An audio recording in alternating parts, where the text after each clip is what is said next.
Welcome back to another little short episode of the Dads in Progress podcast. Oh, bonus. We getting y'all a little extra. It's a little extra. We had a little stuff track, to talk. man. Yeah, thank you for D West for coming through. I definitely appreciate that. That was a good interview. Yeah. But we be, we gotta talk about some current things. Some current shit recently. Well, I don't want to say the date, but before we was coming in the podcast, we got the sad news that Malcolm Jamal Warner passed away at the age of 54. From accidental drowning while he was out with his family. If you don't know who Malcolm Jamal Warner is, Theo from the Cosbys. Theo. The oldest son, the only son. Yeah. He was the only son. Yeah, I never noticed that until you said that. That's crazy. Yeah. Only. I mean, we might be aging ourselves a little bit, but everybody should know the Cosbys. If you don't know the Cosbys, Bill Cosby. Huxtables. The Huxtables. And he was the oldest son. Theo always getting into some shit. Favorite episode when he had the Pierre Cardin the shirt. You know what I'm saying? Everybody should know that. But right. Malcolm Jamal Warner passed away today. I don't want to get a date, but rest in peace to Malcolm Jamal Warner. He will be missed. He is a legend, sitcom legend. Who your favorite TV dad? Al Bundy. Al Bundy. Yeah. Al Bundy is my guy. Yeah, who your favorite TV dad? I'm gonna go with what's my man from Family Matters? Everybody say Uncle Phil. Yeah, I'm going with Uncle Phil. I gotta go with Uncle Phil. Yeah, Uncle Phil the fucking man. Cause he ain't really fuck with Will, but he still loves him. Yeah. They take a different type of man that really loves somebody who don't really fuck with man. Yeah. You gotta go Uncle Phil. But I fuck with Carl Winslow too. Winslow was the man. Yeah. Winslow had the party house and he still come home like, hey, what the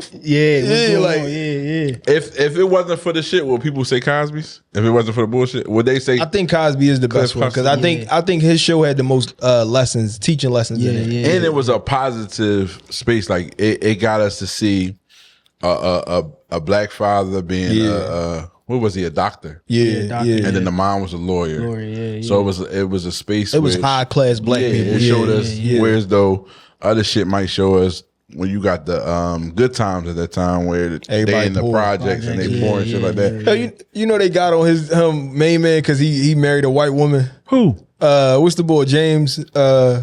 The dad in the James joint. Avery? Yeah. He married a white woman in real life? Yeah, in real life. And everybody called him like he a sellout and shit like that. Yeah. They said he was a sellout because he married a white woman in real life at the playing the Good Times pop and shit like that. Yeah. But that was the fathers we seen was the Good Times in the project growing up. And then we got the Huxtables where it was a successful dad and shit like that. So moving on up. Yeah. So Jefferson, he ain't had no kids though. Yeah.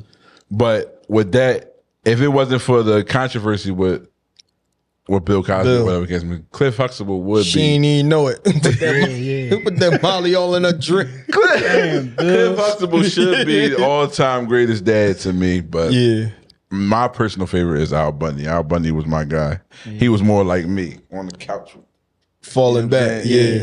What's this whole Cutwater phenomenon going on right now? Got the city on a choke. They say you can't even bottom in the biddy. Like you gotta go out to the county to get a Cutwater. But that's the thing. They wasn't really in the city, so it was like they've been out for a little while though. They've been out for a minute, but it wasn't in the city. So like they just started, like I guess putting little shit in the city or whatever. They've been out here. They was out here? I've been drinking them since 2022. They've been out here. So why this shit popping? I wasn't telling nobody. Why they so hype about them now? You know how it is, man. Somebody got on the wave. That was it. That's what it was. I remember seeing ads for them Jones a while ago, and I'm like, what the fuck is Cutwater? Like, because it's called water, so you think like it's probably watered down. Like, bro, and they like $20 for a 4-pack. For a 4-pack. Y'all remember how like Four Locos was?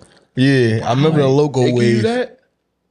It definitely give me Loco. I'm telling you, because ain't no malt liquor ever get me like that joint at me. I was lit. I must be an alcoholic because they ain't do shit for me. It gave me lit, and I ain't been drinking lately. I mean, them Cutwater's different. Man. You finish your 4-pack on your own, you done. No, I ain't finished a 4-pack. No, but I'm saying if you finish a 4-pack, it's like going out and really having some drinks. Like it's like finish a bottle of Henny. Like they not like them lime margarita joints. Yeah, no, these hit different. Cutwater's got 12% alcohol and it's shit like 12% tequila. Like yeah. So I guess. And like you said, it's not even a regular size can. It's like it's a real small shit. Like no, it feels smaller than a regular can. The ones I posted the other day, they are smaller cans. See, I feel like I've been just seeing the shot ones. I've always seen the small cans. Yeah. They got bigger cans? Yeah. I feel like when they started popping, they came like I've been seeing joints that look like you get the little doll like pineapple juice. Yeah, that's how I've been seeing them. Like that's how they got the regular cans. Yeah. And they mixing them with Henny. Like, what we doing? No. I'm cool. What we trying to do? We trying to die tonight? Like, cool. They just trying to tip. I'm cool, man. Cutwater's different, man. Y'all had them though? Everybody had one? Yeah, I had. So what happened was I keep seeing them on the Instagram and all that. So just try them out. Yeah. You had to go in. I'm out Delaware. I said, let me see what's going on. Let me try it out. I'm telling you, it gave me Four Loko vibe. Yeah, I had two out the 4-pack, and I was on. See, when you say Four Loko to the moon, Four Loko had like coke in it. Like it felt like that. But it's the same vibe when you really fucked up. That's how you had it. I was gone. That's how you felt, bro. I was gone. Damn, see, I none of them Jones get me like that though. Like Mike Hard lemonade and margarita. None of that shit get me like juice. That got me like that. That and the Loco, the only Jones from a beer distributor that get me like that. I know Loco was. Loco was in a big can. Yeah, Loco, you only need one of them drinks back in. My man took out. I tell a story every time somebody say that. My man took the Four Loko. It was BYOB joint. He gonna take a Loco. I said, y'all niggas wildin', man. They took a personal Loco to a BYOB hotel party. Yeah. Right up city line, Motor N type joint. Yeah. See, I ain't gonna lie. I got on the Four Loko wave late. Yeah. So I think they took the crack out. They took the crack out of that. That first batch they hit the streets. I heard that shit. Yeah, that shit had your heart slowing down. Like you like, whoa, yeah. But how y'all feel about like the city? Like, I mean, we've been going for a minute. There's a lot of shit that happened, like the 4th of July shit. Yeah, like the crazy shit that was going on. I know everybody's seen the video of the shooting in South Philly. Yeah, like on a Ring camera. Man. Yeah, and I feel like all that happened right at people said the city was on some chill shit. They just talked about the mayor saying the crime rate been down lower and all that, and then they come back with that. But it's been that way for like, I want to say 3 years now. 4th of July it turned up doing there. It turned up since the 4th of July. Even with the guy in West Philly, I can't remember his name, but he did the clothing line. He shot him up at the cookout. Like it's been popping 4th of July weekend. So it's like on 4th of July weekend, the city been like on high alert. And then like for this shit to happen, it was the Diamond Street shit first. Yeah. I think something happened in West Philly and then the South Philly. So they said that West Philly joint was like a party block. Like they had a whole block they was doing parties on. Like Like it was ongoing. The second day where it really got turned, where they shot it up like that, the day before was the actual like party. This was like, oh, this the second day we doing it. This not even lit like it was. That's how it was in the South Philly shit too. It was calling like a club or something like like Club 21st Street or some shit like that. It was ongoing. I mean, it was bound to happen, but I just had a feeling like this summer was going to be crazy in the city. I had that feeling every summer though. You do? Yeah, when the summer start, I get an eerie feeling like, man, I just hope that everybody I love go in this summer and come out of it. And I think that's a real reality with people. Like, you know what I mean? Especially with kids, and especially with I feel like I got the teenage kids. Yeah. So it's like, even with the South Philly shit, like my two sons be on that block. Oh, okay. So their friends is on that block. So it was like, that shit hit home, like really, because one of their friends died in that situation. And it really fucked them up. So it was like that shit hit home because I talked to my youngest son and he was like, yo, everybody was telling me to come to the cookout. But he's like, no, Dad, I ain't going to that. Like, that ain't my type of vibe. And I'm happy because that could have went a whole different way. You know what I'm saying? I could have been up here talking about some other shit right now. So it was like, the summertime hit different for me because of my two youngest kids. Like, so it's like that shit. Like I already boys knew. Too. Like you don't have to worry that much about your daughters. My daughter. Yeah, I mean, still because we had a situation lately. I don't know if y'all seen the young lady got killed. Yeah, I saw that on in South Philly too. So it's still like the same with my daughter, but not as much as my sons, right? Especially my youngest son, because I mean, like he in the mix. It's just the era, man, and it's sad because like you could have a good son. You know what I mean? You could have a son that's not in the streets, but you know what I mean, the era and the environment. It used to be like some type of separation. Like, so when I was growing up, when we was growing up, Facts. It was the streets, and then it was you still had regular kids. You know what I mean? You can come from the streets, but still not even get caught up in the streets. You know what I'm saying? So and you can hang with somebody that came from the streets and y'all be cool on football, sport level, and then you still be separated from them. It ain't like that. Yeah. And that's why I told him like, bro, you gotta, like, I had that whole conversation. I talked to him for like an hour after this shit because he was really fucked up about it, his friend passing or whatever. And I'm like, bro, you gotta go, like, you gotta focus on the football shit or whatever you're gonna do that's gonna help you navigate or move out of this situation. He's like, Dan, I'm going all in because I don't want to be around this shit. Yeah. I was like, yo, that's what you gotta do. Like, you gotta focus on this one thing, like really take this shit serious, because I think he was bullshitting around. Like I told y'all, he's 6'7", 16 years old, 6'7", 300 pounds. Like, go to work. Put the work in. Like, you got an opportunity to get out of this shit. Like, you know what I'm saying? Something that I wanted for y'all that I couldn't provide for y'all at the time. You got an opportunity to do it for yourself. If you just take this shit serious. It's like, damn, I ain't gonna lie, I'm taking this shit serious because it ain't nothing out here for me. Right. Like, for him to see that at 16, I feel like that was good. Like, I feel like, all right, you good. Like, I feel like he in a good space. Like, he thinking. You know what I'm saying? Shout out to you, Hev, man. I'm just seeing this, like, you being able to, you know what I mean, coach your son like that. Because I think, try for sure. Yeah, I think a huge thing is, like, a lot of the fathers now, they scared the father. You know what I mean? They more so trying to be brothers. You know what I mean? They friends. So friends. You know what I'm saying? And there's no accountability. So it's just sad, man. I feel like, you know, when we was raised a little bit different, but I feel like the dad role was more of a father. And even if the father wasn't in the home, say he was locked up or dead, it was stepfather stepping up, it was uncle stepping up. You know what I mean? So now it's just so many male figures that just encourage the shit that's going on. And you know, that's why these young guys is out here just doing whatever they want to do. There's no chastising no more. You know what I'm saying? They think that if you have one conversation with them, it's gonna hurt their feelings. No, fuck their feelings. They already down and out. You know what I mean? So, you know, like I said, shout out to you, man, being able to coach through, man, and father, man. Like, it's sad how many fathers now, like I said, want to be brothers, they want to be friends, they want a friendship, and there's no accountability, there's no checking.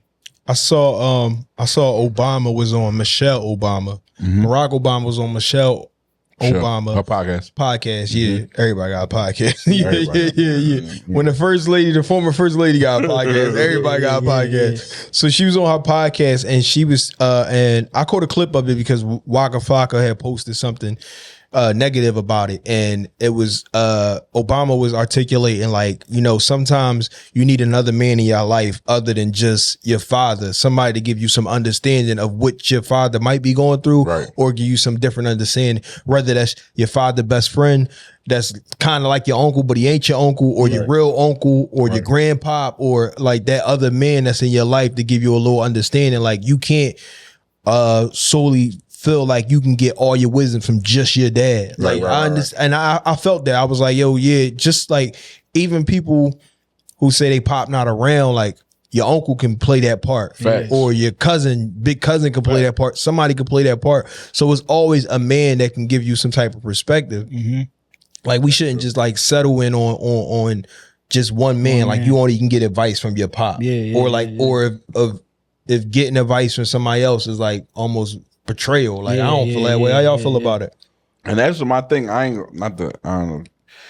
My thing was, I talk a lot about how I wouldn't build a relationship with my father and shit like that, because I had uncles. I had my cousins, my older cousins, that guided me, like, that pushed me through the shit. Like, they didn't want to see me in the streets or hustling, like all my friends and shit like that.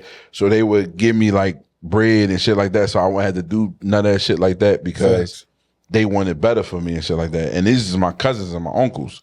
So even though I didn't have a father figure growing up, I definitely had the uncles and the cousins. So I want to shout them out because they definitely that's heavy. Help raise me and make me the person I am now. That's heavy. Yeah, that mean a lot. You need that, like outside of your pop, because your pop there to chastise you and stuff like that. You need them other people. You know what I'm saying? Yeah, I agree, man. I always say that it takes a village. You know what I mean? So for me and for all of us, like we could give our sons as much game as we want, but if somebody else is able to give that same game, it's like, damn, well, he telling me too. You feel what I'm saying? I always looked at stuff like that. Like, I always thought that was cool. Like, damn, my pop know what he talking about. Right. Because I mean? Somebody else said it. Like, damn, that like, makes I'm sense. never going to stop telling you the right thing to do. But if somebody else want to pitch in, cool. Like I sit back and listen. Sometimes you gotta hear it that way. I sit back and listen with my son. You feel what I'm saying? When he gets to that age. So I think it takes a village, man. I think it you know, it's one of those things where we all gotta come together, and we really missing the community part, man. Facts. Like, you know, when we was growing up, we had the block, but the They had block, that shit, the block was structured, the community was structured. We missing that. We was like close knit. Yeah, we we had support block each cabins. other. They still had block cabins and shit like that. None of that no more. I don't think they had block cabins. And you allowed to, like, I think another thing is you can support somebody with minimum effort. Like my nephew, he played football. Shout out to him. Like he played for the Chester Panthers, and he just won MVP for the 6U. Okay. He moving on to 7U with the West Philly something, but he all that, and it take minimum effort for me to like go under his post and just put fire emojis and stuff like that. Yeah, like, and I'm like, damn, I gotta get out to a game. Like, and that was one thing I told myself last year. Like, yo, I gotta get out and actually see him, shake his hand, smack his pads, let him know, like, yo, I'm really here for you, because that is so easy for you to just put.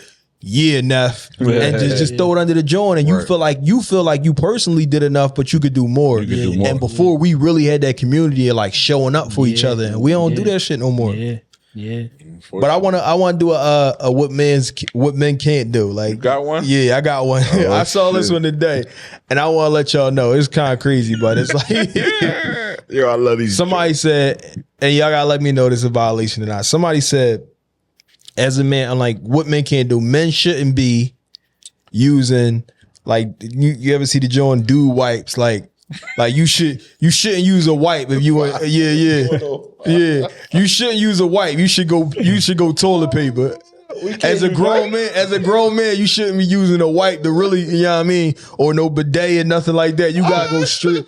You gotta go straight Scots. Like, go Scott on them. Like, go Scott. That's it. Like, I ain't gonna lie, my lady had wipes in the crib, toilet paper in the wipes. I use both. I ain't gonna lie. Yeah, you got to. Bro. You got to. I use wipes. How they can use it? How they can use it a weekend? And my thing is, I don't like to take a deuce without cleaning myself, bro. I don't like to take a deuce. Yeah. Like I gotta have some type of water when I take a deuce. That's why I don't like taking deuces at work and nothing like that. So I don't know, man. I'm using the wipes. They trying to like make everything. You know what I mean, like, it's crazy. Yeah, that's a joy though. Like, you can't. Yeah, I need wipes for my deuce. I'm sorry, I ain't taking. And I'm hopping right into the tank for real. If I'm home, it's a tank situation. It's a tank situation. It's a tank situation. I ain't even gonna play with it. But if I'm out and the wipes is available, I'm definitely going wipes over toilet paper.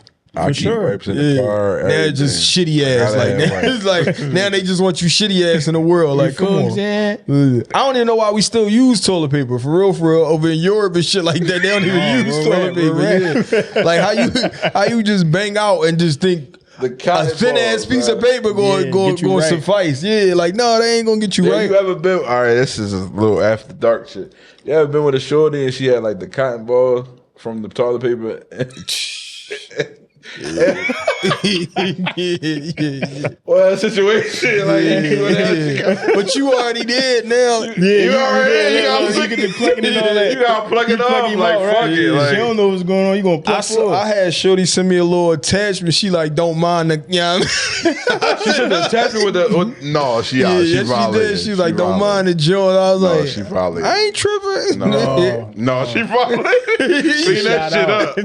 She's supposed to Do it again. Do it again. Take another one. Get Yeah, she supposed to do it again. Yeah. And the fact that she knew she had them and said, don't mind them. I used to fuck with this one shorty, right?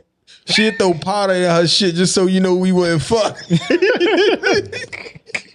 Like, she know when she casket that joint, that shit was over. This back in the day of high school, she know she throw powder out there like niggas ain't even going like that shit over. Yeah, she done put that shit deceased. Like, yeah. Listen, I don't mind the combo. At least I know you cleaned that shit up. Like, you tried to. I'm gonna just kick that shit away. No, I'm cool. I don't like that shit though. Me too. Yeah. I don't mind it.